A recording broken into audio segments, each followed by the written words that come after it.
So I remember doing a ghost event with someone where we were reading ghost stories.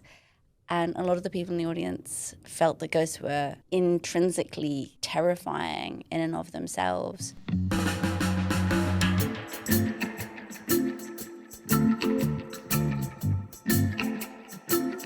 This is Writer's Mosaic in Conversation. Anjali Joseph talks to Rowan Hisayo Buchanan about her writing career, her love of anthologies and ghost stories.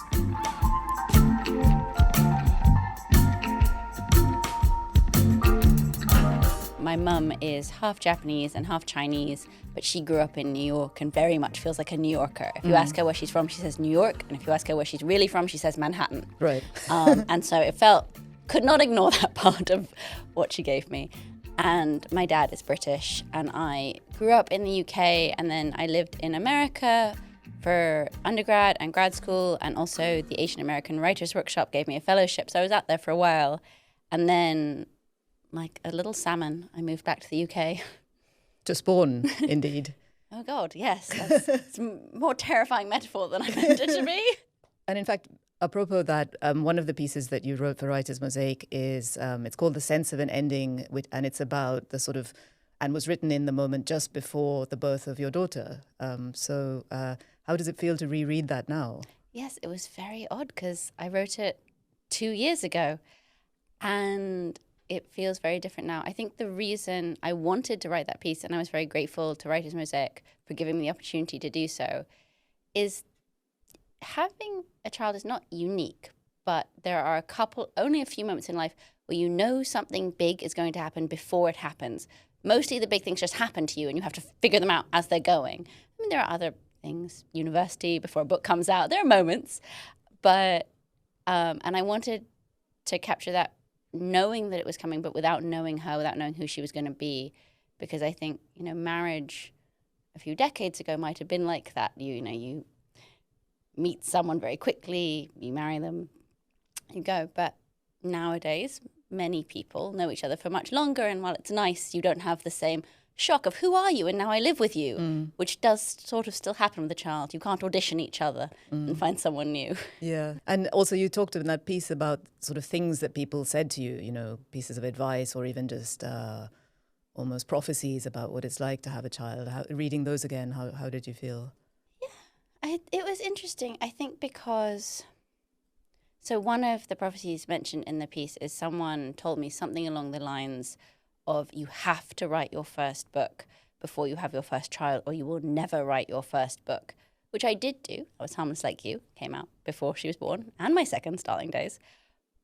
But thinking about that advice now, it's very interesting to me because on one level, I doubt that advice is very often given to male writers. I don't think they're told that, which could feel misogynistic, or it could feel practical and feminist about a world in which often it is women who are expected to give up creative things, and maybe that advice isn't given to men because they aren't asked to. So it's a sort of, I feel quite conflicted about it, thinking back on it. And I don't know what would have happened if I'd had her before I had my first book. I am actually grateful that just for me personally, this isn't advice to any listener, that I had the confidence of being able to say, I am a novelist. It is important for me to get back to this. This does matter, and that maybe people should feel able to say and feel whether or not they've had a big publishing house sign off on something. But it can help to know. Sure. Another piece that you wrote is kind of topical again at the moment because the cherry blossom is out, and it's about the experience of seeing cherry blossom in London. Can you tell us about that and about the tree? Yeah, of course. So cherry blossoms, I think most people listening can imagine them. They're very, very beautiful. They're often associated with Japan, where my grandfather's from. Japanese often associate cherry blossoms with Japan. It's not just an outside looking in thing. And I have always loved them and always found them very, very beautiful. And, both just literally and symbolically, they flower before they leaf. So they flower on last year's energy, on the very last reserves they have. They make these beautiful white blossoms. And And no, I've always been really, really charmed by them. Like many symbols have been used in lots of different ways. Often, you'll see them when someone just wants to say Japan, all caps, they'll give you some cherry blossom and maybe a woman in a kimono. And if they're outside of Japan, they may call that woman a kimono geisha. It can be quite a tricky symbol. And one of the things I talk about in the essay is the way in which the nationalists use that symbol as propaganda to their own people about why they should feel okay dying. And so it's actually, despite being pretty in pink, quite complex, and continues to, I'm now just describing everything I wrote, but I think one of the things in it is about the fact that we have records of when the cherry blossoms came out going back a very, very long time. And so it's possible to use those records to track climate change because they come out when it gets warm enough, and that they're coming out earlier and earlier, which while it, in Britain on after a cold winter, it might be very pleasing that it's warmer and to see a flower, but it's a bit worrying in a more serious and long-term way. Yeah. In Harmless Like You, your first novel, one of the main characters, Yuki, is described by her older white boyfriend as harmless. And he's also talking about people in Vietnam when the war's beginning. But that notion of harmlessness or vulnerability, as well as seeming to be something to do with the fact that she's an Oriental woman, also to me had something to do with some of the qualities of your character in Starling Days as well, Minna, who has she's grappling with a long-standing depression, and there's a kind of fragility to her life. But I was also struck that both of those characters have a striking vigor, even a sort of suppressed but palpable rage, as well as a thirst to live, even when they're at their lowest. And I'm curious about what you feel about that gamut of a sort of apparent or projected vulnerability or fragility, as well as the power or ambition underneath it. So the harmless in the title, Harmless Like You, I was really interested in that word because it should be a good thing. It literally means something that does not cause harm. And I think most people would want to not cause harm. Not everyone, but most. And yet it feels like an insult. I don't think anyone actually would want to be called harmless because it is another way of saying powerless, of saying you can't hurt me. Whether or not you want to hurt me, you can't hurt me. And I think it is often a way that Asian women are seen. I think it's often a way women more broadly can be seen to be. And it's hard to have a comeback of, no, I'd like to throttle you, really. For both those characters in very different ways, I think they're trying to figure out what power they can have in the world. I think in Harmless Like You, it's a bit about her wanting to become an artist, but not having any way in, not being connected, not knowing the right people to talk to. It's an internal and an external journey, but it's more that she's isolated in the world than that she doesn't know who she is. She actually has quite, in my opinion, quite a certainty about who she is. She just doesn't know how to express it or convey it or connect to the right people. And Mina in Starling Days is someone who has had mental health issues, and it's a much more internal struggle of, am I dangerous? Is that a problem? Should I be frightened of myself? Or am I helpless? Can I not fix this? Or is there a way to be someone she wants to be in the world despite struggling with these mental health things? Yeah.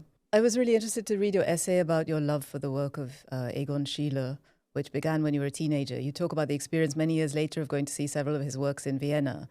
And I was curious about what it felt like to see the original paintings, having got to know them online. And I also noticed a sentence from your third novel, The Sleepwatchers, where the narrator says, I preferred to see beautiful things online where they were framed and perfectly lit, not in the scrum of living. I don't agree with her on that, but I know where that character was thinking that. But yes, so I do think it is very different to see visual art made by hand in person than it is online. And I think that's something maybe especially important when we're thinking about AI art and all of those auto-generated things. And I know people are now saying, well, we can get a computer to print things physically. It's terrifying. But to me, there is something particularly magical about going to see a piece of art and probably not touching it. The National Gallery would rather we didn't, as would the Leopold Museum in Vienna. but being able to see the life of the artist in the brush, in the pencil mark, to be able to follow where their fingers moved, whether they did it a year ago or 100 years ago, or more than that.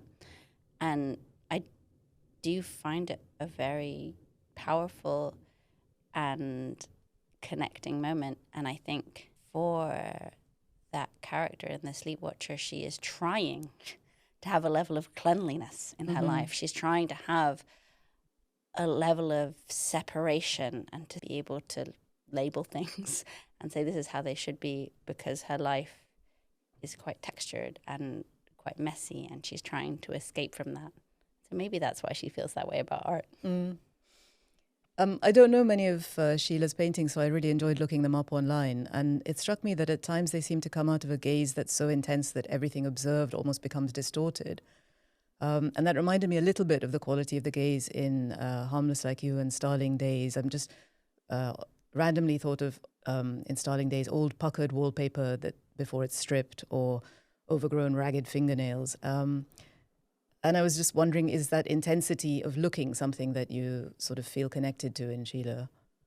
I think when, to me, I cannot know him, but whenever I look at any of his paintings, whether it's of people or even of buildings or plants, there is so much emotion in it. And I think when I'm writing and I'm describing the world, whether I'm doing it in first person or close third, I want my descriptions of the world to be colored by the person doing the noticing and how they feel, because at least that's how I experience life, that I will notice different things and I will feel differently about the things that I am noticing depending on what is happening interiorly. And maybe to me, that is one of the things that the novel is best at. I'm not saying film can't do it, but it's not neutral, the novel. It's filtered by the author, but it's also filtered by the character, and you're able to see not just the world, but their world. And I think because it's something I absolutely love as a reader of novels, it's something that I try to do in my own work. Yeah. In The Sleepwatchers, your most recent novel, I felt like there was some departure from the earlier two. It's a female protagonist, but younger for more of the novel than for in the earlier novels. And also, to me notably, it's your first novel written in the first person. I have a theory that although readers sometimes believe that it's natural for a writer to write in the first person, it actually takes more confidence and invention to write I in the voice of a character. So I'm wondering how it felt for you. Yeah, it took me as long to figure out the voice of that book, of The Sleepwatcher, as it took me to write it once I had figured it out. I knew from the beginning that The Sleepwatcher was going to be about a teenage girl who was having out-of-body experiences. And she had to be a teenager because she had to be trapped. And other people are trapped, but teenagers are very trapped with the people that they love and hate and feel conflicted about. And that it sort of took away some options for her. And that therefore not being able to escape at night, not even to her dreams, was going to be really, really claustrophobic. But because she was having these out-of-body experiences, and maybe because she was a teenager, the novel had to be so much in her point of view, because I didn't want the novel to smugly be saying, oh, she thought this was happening, but she was wrong. Yeah. Or, to have a step back from her. I really wanted you to be with her. That said, I did try writing it first person, close in time to the main events of the novel. And I found myself thinking, is this the word a teenager would use? Is this the word, is this a phrase the teenager would use? Which is a terrible way of thinking, because there's no such thing as a teenager. Yeah, you could interview 100 teenagers. They'd all be different people. And that was going to be a fast way into writing a stereotype. And I suppose I could have stuck with it longer.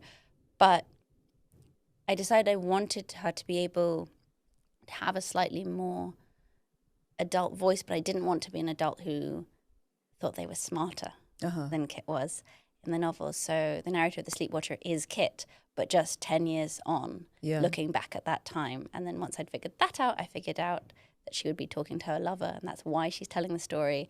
And then I was like, oh, I know exactly which scenes I need or don't need. And it was such a relief. Yeah. How long did it take you to get to that sort of key? I think it might have taken me a year and a half of writing the first 3 chapters over and over again. People going, are you still writing that out-of-body experience novel? And me going, yes, yes, I am. I really enjoyed that for a reader, there's also the uncertainty of whether her experience, she can, when she's asleep but out of her body, she could walk through walls, all sorts of things are happening, and it's a kind of different experience, obviously. For the reader, there's some uncertainty about whether the experience is a series of dreams or an out-of-body experience or something else. And that's kind of a different tone and a different approach than in your earlier books. Did you feel a sort of movement internally in your artistic interests when you were working on this book? Yes. So I think my main interests are still the same. I'm mostly interested both in an individual psychology, but also how we love people, whether that's friendship or romance or family, and the misses we make in doing that, and the difficulty when we are all flawed, and flawed people loving other flawed people, and how that fits together. And that is still probably what I have come to terms with, knowing that I'll come back to again and again in different ways. But it is, yes, you're right, it is a departure in that it's not as purely realist as my other work. That said, I think one of the reasons I'm really interested in it, and it's the same reason I'm interested in ghost stories, which I sometimes write, is because they are things that some people experience as real. Yeah. There are people who truly feel that they have seen ghosts. There are people who truly feel that they've had out-of-body experiences. And whether or not we agree, as sort of someone outside of it, those experiences are meaningful to them in a way that maybe a dream isn't. I don't want to say that, sorry, Freud. But they believe they are real, and they will change their behaviors because of those, whether they've seen a ghost or whether they've had an out-of-body experience. And there are people who say they might be real. There's a type of out-of-body experience where you feel you're in the corner of the room looking down, and they've managed to recreate that in a lab with sort of electricity, basically. There's another type of out-of-body experience where you leave the room, you travel a long way. They've never been able to replicate that scientifically. But for those people, it is real. Some people who say it's not real say, oh, but it's dealing with your underlying sort of unconscious worries, issues, things you're noticing and not realizing is basically functioning as a dream. And while in The Sleep Watcher, I do think, the author, think of the out-of-body experiences as being real, I really like that thought that maybe the reason she's having them comes from that place of things she's repressing, things she doesn't want to know that are forcing their way out. Yeah, I'm team real for the record. Just a couple more questions. You've edited a couple of anthologies, one of women's writing and one about dogs. I'm curious what the process was like and whether it was refreshing to work with other people's writing. So yes, I have edited an anthology called Go Home, which was sort of Asian diasporic writing. And I was very honored actually to be asked to edit that. I basically asked if I could be in one. And someone said, well, we don't have one coming, but you could edit it.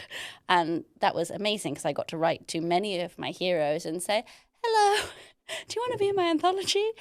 And something that I've been really touched by is I know that Go Home is being taught in universities and it's been used in classes for people to think about that experience. And I wanted that title to have 2 meanings, both the love of home, the desire, well, more than 2 meanings actually, sort of people longing to go home, a love of home, and also what it feels like to be told to go home, maybe when you're in a place that you consider to be your home. And so when I was interviewed about that, people said, oh, would you do another anthology? And I remember saying, yes, and I'm so happy and proud I got to work on this, but maybe I'd want to work on something a little lighter, like about pets. And then during lockdown, I have friends with a very talented writer named Jessica J. Lee, and she and I both have dogs. We both have really weird dogs that only like to hang out with each other. And we'd walk our dogs and we're like, wait, we know so many interesting writers who also have dogs and have interesting thoughts about those dogs. What if it was an anthology? And we pitched Daunt. And then it ended up being about like death and family and love. And I was like, I thought this was going to be the light one. What's happening? Yeah. But I guess that's why they're interesting. Yeah. Wow. Amazing. I mean, corny question, but have you been influenced by any of those amazing Japanese ghost paintings or woodcuts? Oh, I mean, I love them. I should be. I think what you've just given me is homework. I now want to be, but I am very influenced by this sort of Japanese idea of kami, which means spirit. Mm-hmm. And there's the word God, even if someone's Christian, includes that word. It's the word for the biggest God. But there's also the table has it. Yeah. And ghosts are often people or objects that are neglected. So there's a type of ghost called yokai, and it's a sort of spirit. And one of them is like an umbrella that you didn't take care of, a folding screen that you didn't take care of. And so it's this idea that everything has spirit, and those spirits aren't necessarily malicious. Some of them are, but some of them are kind. Some of them are neutral. Some of them are very natural. And I think that really changed how I feel about ghosts, because I grew up with that idea floating around. My mother is sort of a Buddhist Shintoist in the way many people in Britain are Church of England. Yeah. Like, she feels it, is very fond for her. It's her sort of mental landscape. But, you know, she's not coming and shouting at me and saying you need to believe these things or do this particular festival. But it did change, I think, how I saw the world. So I remember doing a ghost event with someone where we were reading ghost stories, and a lot of the people in the audience felt that ghosts were, as we were during audience question time, intrinsically sort of terrifying in and of themselves. But I think if one of my ancestors came back, it would really depend how I felt about that particular person. Sure. And what their agenda was, maybe. Yes. What their agenda was, who they'd been to me in life. And so I think in my mind that's sort of become blended with the ideas of unfinished business. But of course, unfinished business can be good or bad. And again, it's another way of thinking about people, about our spirits. When we talk about sort of ghosts of unfinished business, it's often something about love or revenge or not feeling seen enough in life.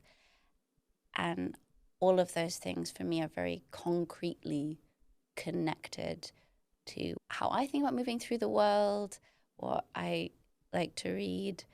And while I enjoy and can enjoy sort of more fantastical stories, as a reader, I'm always most drawn to the places where the fantasy meets consciousness, meets the feeling of this is what it is to be a person. Yeah.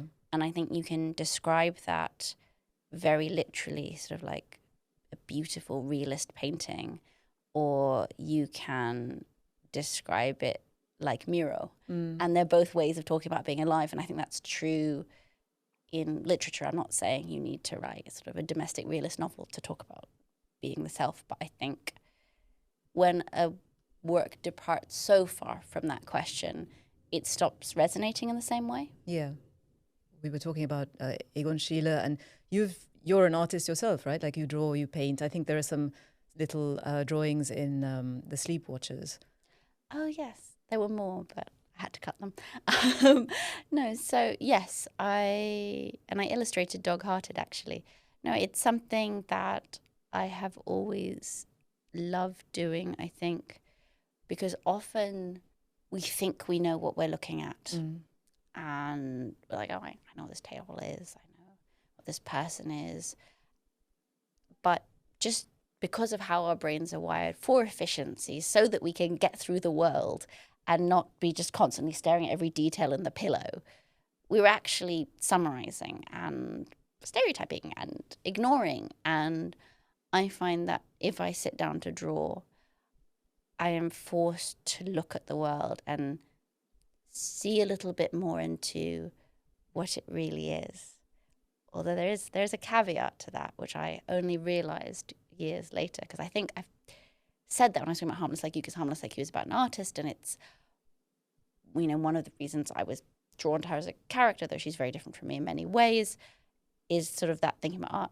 But I've realized since then that while it is true that sitting down and looking at the world makes you see the world more as it really is, it also makes you see yourself more as you really are, because you can be, if you sit down with a group of people taking an art class or just on a day out and they say, I'll draw this park, you will all come away with entirely different visions. And some of that might be to do with skill or training, but there'll be one person who's drawn, a single branch of a tree, and one person who's tried to capture the whole scene, and one person who's mostly interested in the people. And you realize, oh no, I'm seeing the world, and I'm seeing the world, yes, more precisely, but I'm also understanding my own eye more. I really recommend drawing to anyone, whether or not, you're trying to do it in a commercial way. I think it's a really wonderful way to be close to the world, especially for people who might not feel able to do the quotes mindfulness thing of just sort of being. It's a way of having a task and looking and making something, but yes, also being in the moment, being in that place, truly seeing the world around you a little bit more. And finally, what's next? So I'm working on a couple of little things at the moment, one of which I can't talk about yet, but I am writing. I have not been stopped yet, and I don't have an anthology plan, though if someone is listening to this and would like an anthology editor, I'm a big fan of anthologies. But I'm mostly working on fiction at the moment, and maybe something about ghosts.